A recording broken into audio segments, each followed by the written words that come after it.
दोस्तों, welcome again to the ministry of update. आपका central Sanskrit university का जो सिलेबस है, बिकॉज वो वीडियो ऑलरेडी बहुत लेंदी थी जिसमें आपको मैंने डिटेल नोटिफिकेशन के बारे में बताया है अभी। तो ये आपका उसमें जो सिलेबस है, सिलेबस के बारे में इसमें जानकारी दे रहा हूँ मैं अलग अलग पोस्ट के लिए जो आपकी एडवर्टाइज़ की गई हैं इसमें, और उसमें क्या सिलेक्शन प्रोसीजर होगा। बिकॉज वहाँ पे तो उन्होंने कॉमन वे में लिख रखा है कि इस तरीके से आपका जो मतलब रिटर्न स्किल टेस्ट या इंटरव्यू के माध्यम से आपका होना है सिलेक्शन। तो अब हम सबसे पहले जो पोस्ट थी आपकी असिस्टेंट रजिस्ट्रार, इसकी बात हम करते हैं। तो असिस्टेंट रजिस्ट्रार में बेसिकली आप देखोगे तो आपका जो रिटर्न टेस्ट और इंटरव्यू के माध्यम से सिलेक्शन होना है। रिटर्न टेस्ट में आपके दो कंपोनेंट है। पहला कंपोनेंट आपका ऑब्जेक्टिव टेस्ट है, 100 मार्क्स का होने वाला है, 90 मिनट चलेगा, 30% इसकी वेटेज रखी जाएगी। उसमें आपका क्या बोलते हैं 40% क्वालिफाइंग मार्क्स रहेंगे। रिटर्न टेस्ट आपका डिस्क्रिप्टिव होने वाला है पेपर 2, उसमें भी आपका 100 मार्क्स होगा, 90 मिनट, 50% आपका इसका वेटेज रखना है, और इसमें जो है 50% आपका क्वालिफाइंग मार्क्स रहेगा। ठीक है, तो उसमें साथ में ये भी लिखा हुआ कि only papers of the qualified candidates in objective test will be verified. अगर आप पहले वाले में अगर क्वालिफाइड होते हो तभी ये चेक किया जाएगा, अदरवाइज नहीं चेक किया जाएगा। इंटरव्यू आपका 100 मार्क्स का होगा, 20% की वेटेज है। और उसके बाद आपका इंटरव्यू के लिए जो कैंडिडेट बुलाए जाएंगे 1:15 की रेशियो में बुलाए जाएंगे, और ये आपका सिलेक्शन प्रोसीजर पूरा इस तरीके से। इसके अलावा अब हम अगले पेज पे इसकी डिटेल उसकी बात करेंगे कि क्या सिलेबस रहने वाला है। अगर हम बात करें ऑब्जेक्टिव पेपर की जो आपका 100 मार्क्स का है, तो उसमें आपका knowledge of governance higher education institution ये आपका 40 मार्क्स का होने वाला है। क्वांटिटेटिव एप्टीट्यूड इन 20 मार्क्स का है। जनरल इंटेलिजेंस रीजनिंग वगैरह आपकी 20 मार्क्स की, और लैंग्वेज स्किल हिंदी इंग्लिश में 20 मार्क्स का। तो ये आपका 100 मार्क्स का यहाँ पर कंप्लीट होता है। ये basically same kind of syllabus Delhi university और अदर सेंट्रल यूनिवर्सिटीज़ ने भी अपनाया हुआ है।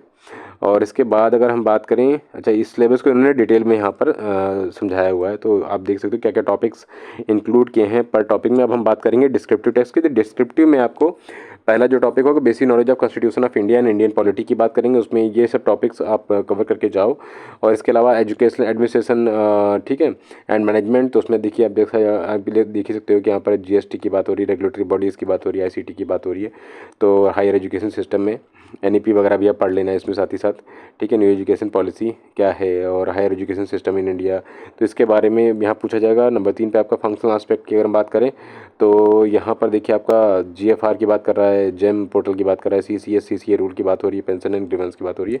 तो यहाँ पर तीसरा पॉइंट ये। इसके अलावा आपका draft letter writing, precis writing और ऐसे राइटिंग की बात हो रही है। तो 100 मार्क्स में आपके टोटल ये इंक्लूड है for the post of assistant registrar. हम बात करेंगे अब सिस्टम एनालिस्ट की। तो सिस्टम एनालिस्ट भी आपकी ग्रुप ए पोस्ट है, सेम पैटर्न अब यहाँ पे भी होने वाला है। रिटन टेस्ट होगा, ऑब्जेक्टिव, फिर डिस्क्रिप्टिव, फिर स्किल टेस्ट। अच्छा इसमें स्किल टेस्ट वाला नया कंपोनेंट ये ऐड कर दिया गया है। ठीक है, ये नया कंपोनेंट ऐड किया है। इसके बाद इंटरव्यू है, बिकॉज यहाँ पर आपको सिस्टम में कुछ करना भी तो आना चाहिए, प्रोग्रामिंग वगैरह भी आनी चाहिए। खाली थ्योरेटिकल नॉलेज की इसमें आवश्यकता नहीं है आपको। तो यहाँ पर आपका देखिए 40% वेटेज ये आपका खाली क्वालिफाइंग मुझे लग रहा है। ठीक है, और ठीक है, इसमें आपका जो है 50% यानी कि 50 नंबर का आई थिंक ये स्किल टेस्ट है। तो आपको स्किल टेस्ट में 25 नंबर चाहिए।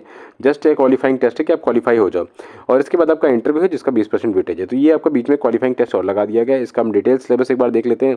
तो बिकॉज ये थोड़ी टेक्निकल पोस्ट है तो कुछ इसमें डिफरेंट काइंड ऑफ सिलेबस होगा आपका। तो आपका जो सेक्शन है, हम ऑब्जेक्टिव टेस्ट की बात कर रहे हैं यहाँ पे। तो सब्जेक्ट डोमेन टेस्ट 70 मार्क्स का, 70 क्वेश्चन यानी कि कंप्यूटर साइंस पे आएगा आपका। IT laws, governance and current trends, basically ये आईटी रूल्स के बारे में, गवर्नेंस के बारे में 15 क्वेश्चन आने वाले हैं। और इसके अलावा क्वांट के आपके 15 क्वेश्चन, 15 मार्क्स, तो ये 100 आपके यहाँ से पूरे हो रहे हैं। और 40% आपका यहाँ पे क्वालिफाइंग मार्क्स रहने वाला। अगर हम बात करें यहाँ ये चाहिए, यहाँ पे आपका डिटेल दिया हुआ है कि क्या पूछेंगे डोमेन नॉलेज में। तो आपका ओएस है, डेटाबेस है, सिस्टम सॉफ्टवेयर है, network security, programming and data structure, इसमें डिफरेंट लैंग्वेजेस आपके देख लो सकते हैं। C plus Java, PHP, .NET दिया हुआ है। इसके अलावा वेब टेक्नोलॉजी में .AJAX, HTML, XML ये आपका दिया हुआ है यहाँ पर। ठीक है, अब हम बात करेंगे अपना डिस्क्रिप्टिव। अच्छा ये आईटी लॉज के बारे में है, सर्टिन के बारे में पूछ रहा है आपका। इसके अलावा साइबर लॉज, ई गवर्नेंस, ठीक है, आईसेट है ये, India computer emergency response team, और इनके बारे में ये आपका पूछ रहा है, तो इसको आप देख सकते हो। इसके अलावा आपका बेसिक रीजनिंग और इसके बारे में तो आपको पता ही है। डिस्क्रिप्टिव टेस्ट की अगर हम बात करें तो इन्होंने देखिए वेरी शॉर्ट में लिख दिया कि डिस्क्रिप्टिव टेस्ट कौन कौन से टॉपिक पर 2.1.1 और इसके अलावा 1.2 जो सेक्शन अबव है उन्हीं के बारे में डिटेल आपका जो है ये डिस्क्रिप्टिव टेस्ट होने वाला है।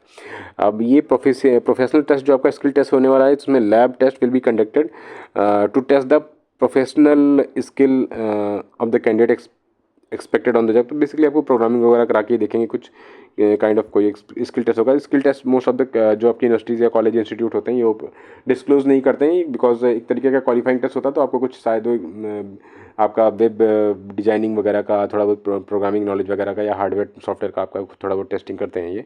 तो फॉर एग्जांपल मैं अपने एक एग्जांपल के थ्रू बताऊं तो मैं आईएसआई में इंडियन स्टैटिस्टिकल इंस्टीट्यूट में दिया था, तो उसकी भी बता सकता हूँ मैं। कैंडिडेट से बात हुई थी मेरी, तो उसके बारे में मैं आपको डिटेल में बाद में बता सकता हूँ कि क्या है, अगर आपको रिक्वायरमेंट रहेगी उसकी, कि क्या स्किल टेस्ट की संभावना हो सकती है ना।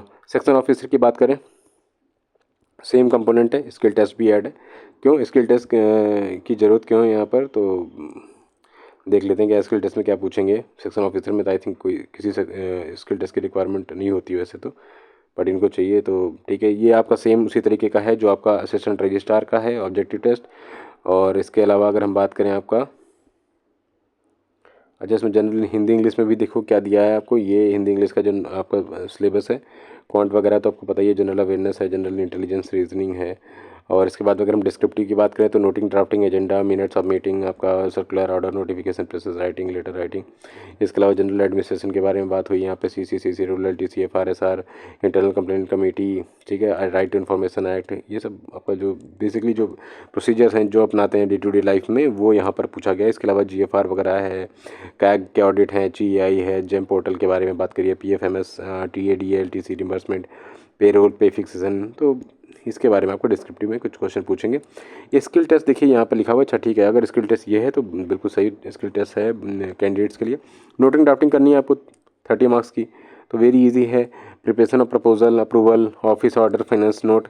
इसके अलावा आपका computer proficiency IT skill test का टेस्ट है, 20 मार्क्स का यह है। इसमें आपको PPT, MS word, power point, ये सब करवा के देखेंगे, वो अकाउंटिंग वगैरह, तो ईजी टू डू है नाउ। अब हम बात करें आपकी नर्सिंग ऑफिसर की, तो उसमें भी इस तरीके का आपका देखिए यहाँ पर दिया हुआ है, स्किल टेस्ट लेना है इसको। और आई थिंक अब इसके बाद जितने भी शायद पोस्ट हैं उनमें आपका इंटरव्यू वगैरह नहीं हो रहा सेक्शन ऑफिसर ऑनवर्ड्स के बाद, क्योंकि अब सभी ग्रुप B पोस्ट हैं। तो यहाँ पर आपका सब्जेक्ट डोमेन नॉलेज और कुछ एडिशनल सब्जेक्ट लगा करके आपका रिटर्न हो जाएगा, और ज़रूरत लगेगी तो स्किल टेस्ट होगा। असिस्टेंट की बात करें, ऑलमोस्ट आपका ये उसी तरीके का होने वाला है जिस तरीके का आपका ये सेक्शन ऑफिसर का था। वही सब आपके कंपोनेंट्स यहाँ पर हैं, और थोड़ा बहुत ही अगर होगा डिफरेंस तो होगा, नहीं तो ठीक है, सब ऑलमोस्ट वही है। डिस्क्रिप्टिव टेस्ट में वही है, स्किल टेस्ट भी ऑलमोस्ट सेम टाइप का है आपका।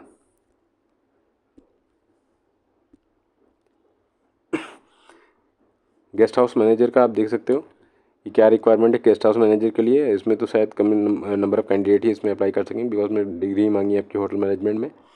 इसके अलावा हॉस्पिटैलिटी एंड फैसिलिटी, जो आपका डोमेन नॉलेज है उसके बारे में बात होगी। और डिस्क्रिप्टिव में भी शायद इसी kind of similar kind of इनको रिक्वायरमेंट होगी आपकी, जो डिस्क्रिप्टिव टेस्ट है। अब हम बात करेंगे जूनियर इंजीनियर की, तो यहाँ पे भी आपका देखिए क्या रिटन टेस्ट, ऑब्जेक्टिव, डिस्क्रिप्टिव, और इसके बाद आपका टोटल जो भी होगा मार्क्स उसका 100% हो जाएगा। कोई स्किल टेस्ट वगैरह की रिक्वायरमेंट नहीं है। अब यहाँ पर हम देख लेते हैं कि क्या डोमेन नॉलेज है, तो यहाँ पर देखिए यहाँ भी पता नहीं चल रहा है कि क्या है, क्या लिख दिया इन्होंने, डोमेन नॉलेज। पोस्ट की बात अभी भी पता नहीं चल रही, यहाँ से पता चल रही है आपको कि शायद ये हमारी सिविल की पोस्ट है। क्यों? क्योंकि strength of material, RCC, steel structure, तो अब जाके पता चल रहा है कि हाँ भाई ये सिविल की पोस्ट है, ठीक है।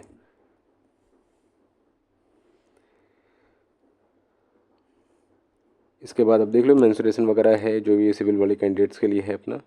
पर्सनल असिस्टेंट में ये आपका रहा, स्किल टेस्ट का एक मेजर फैक्टर होता है इसमें, तो स्किल टेस्ट लिया ही जाएगा इसमें। और इसके अलावा हम बात करें अगली पोस्ट की, तो हमारी जो पोस्ट है अगली आपकी प्रोफेशनल असिस्टेंट, लाइब्रेरी वाले एस्पिरेंट्स के लिए पोस्ट है ये। तो इसमें आपका 100 मार्क्स का 70% वेटेज लिया जाएगा, और उसमें 40% क्वालिफाइंग मार्क्स हैं आपके, ठीक है।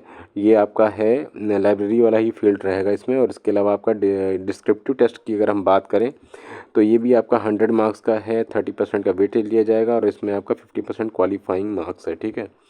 और बस इसमें और कुछ आपका स्किल टेस्ट, अच्छा स्किल टेस्ट इसमें भी रिक्वायर्ड है आपका, ये भी क्वालिफाइंग इन नेचर। अब देख लेते हैं स्किल टेस्ट में क्या, which kind of skill test they are expecting. यहाँ पर देखिए आपका लाइब्रेरी साइंस में है प्लस 70 क्वेश्चन, हिंदी इंग्लिश के 15 क्वेश्चन है, ठीक है। और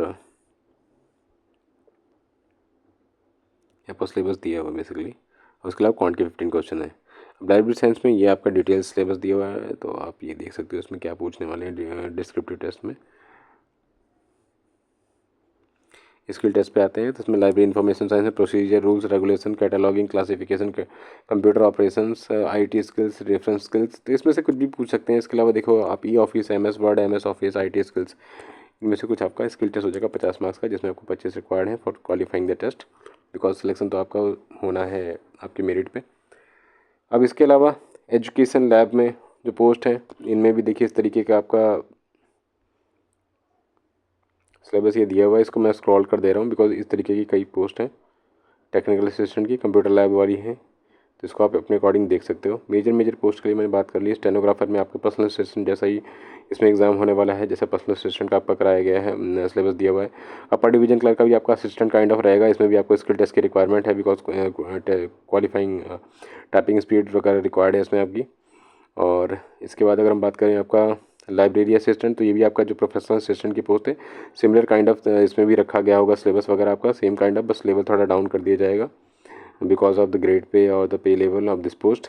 लोअर डिवीजन क्लर्क, ये भी ऑलमोस्ट आपका असिस्टेंट या यूडीसी लेवल का ही रहने सिमिलर काइंड ऑफ नेचर का रहने वाला है इसका टेस्ट वगैरह, सिलेबस वगैरह। तो जो कैंडिडेट अगर इनमें से जैसे कोई कैंडिडेट अप्लाई कर रहा है एडमिन कैडर में, अगर वो एलडीसी यूडीसी के लिए एलिजिबल है, तो दोनों के लिए, असिस्टेंट तक तीनों के लिए भी अप्लाई कर सकता है अगर एज ए फ्रेशर कैंडिडेट है तो।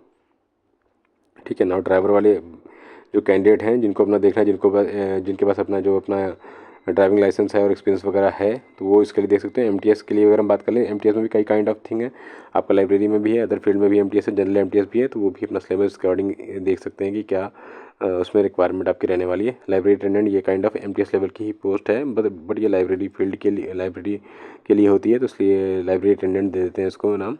ठीक है। अब यहाँ पर देख लो आप कि सब्जेक्ट डोमेन नॉलेज है लाइब्रेरी साइंस की 60 चाहिए। थोड़ा सा डिफरेंट टेस्ट भी होता है इनका, बिकॉज में आपको लाइब्रेरी की नॉलेज होनी चाहिए। इसी तरीके से अगर हम लैब की बात करें तो लैब में भी अब डिफरेंट काइंड ऑफ होता है। तो मेडिकल अटेंडेंट में अब जैसे ये भी आपको लेवल तो आपका 1 या 1800 ग्रेड पे ही रहने वाला है, बट अगर हम बात करें तो यहाँ पर रिटन टेस्ट में जो ऑब्जेक्टिव टेस्ट होगा, ये आपका फील्ड डिफरेंट हो जाता है। आपका मेडिकल की बात हो जाएगी, यहाँ पर सब्जेक्ट डोमेन नॉलेज यहाँ पर चेक किया जाएगा आपका। ठीक है। और इसके बाद स्किल टेस्ट का इसमें रिक्वायरमेंट होती है। ये आपका डिटेल्ड सिलेबस था for the different non teaching post in central Sanskrit university. तो जो भी कैंडिडेट्स के लिए अप्लाई करना चाहते हैं, इसके लिए मैंने वीडियो ऑलरेडी बना दी है, और साथ ही साथ डिस्क्रिप्शन बॉक्स में उसका मैंने लिंक भी दे दिया है, और ये आपकी डिटेल इसके सिलेबस दिए हुए हैं। तो इसका होपफुली टेस्ट जल्दी ही कंडक्ट करा दिया जाएगा। तो जो भी कैंडिडेट इसके लिए अप्लाई करना चाह रहे हैं, वो जल्द से जल्द इसके लिए अप्लाई कर लें। और इसी के साथ आपका मैं इस वीडियो को एंड करता हूँ। All the best. Thank you for watching ministry of update.